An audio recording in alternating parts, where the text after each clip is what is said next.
मित्रमंडळी, पिल्लं आता मोठी झालेली आहेत आणि त्यांना पंख पण फुटलेले आहेत आणि त्याचबरोबर त्यांनी डोळेही उघडले आहेत.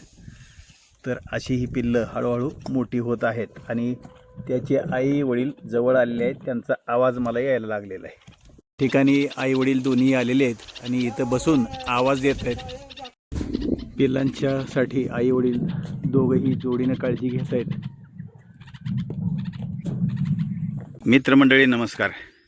आज तारीख आहे 26 जून 2026 आणि मी ज्या ठिकाणी बुलबुलची किंवा बुलबुल पक्षाची पिल्लं होती त्या ठिकाणी आलो आहे आणि या ठिकाणी दोन्हीही पिल्लं दिसत नाहीत. तर मला माहिती मिळाली की जे माझ्या इथं प्लॅस्टरचं काम चालू आहे तर त्याच्या मिस्त्रीने सांगितले की या ठिकाणी कावळे आले होते आणि या ठिकाणी दोन्ही पिल्लं दिसत नाहीत. तर तिसरं पिल्लू जे आहे ते पाठीमागे एक कमी झालं होतं आणि आज बघतोय तर दोन्ही पिल्लं नाहीत. तर ही दोन्ही पिल्लं बहुतेक तर माझ्या माहितीप्रमाणे कावळा घेऊन गेला असेल आणि या पिल्लांचं जीवन सुरुवात होण्याच्या अगोदरच संपलेलं आहे असं मला वाटायला लागलेलं आहे. कारण यांना पंख फुटून ते उडण्याच्या अवस्थेत नव्हते.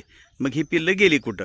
आणि काल पाऊस पण झाला आहे. मग आता कदाचित त्याचे आईवडील कुठं घेऊन गेले असतील का? पण एवढी मोठी पिल्लं त्याच्या आईवडिलाला घेऊन जाणं शक्य नाही. तर माझा अंदाज आहे या ठिकाणी कावळेही दिसत होते. मी 1-2 वेळा तो कावळा हाकलून लावला होता आणि काल इथं काम करणाऱ्या मिस्त्रींनी तो कावळा हाकलून लावला होता. परंतु पिल्लं नाहीत म्हणजे 100% कावळ्यानं खाल्लेली असावीत. तर ह्यांचं जीवन सुरुवात होण्याच्या अगोदरच संपलेलं आहे.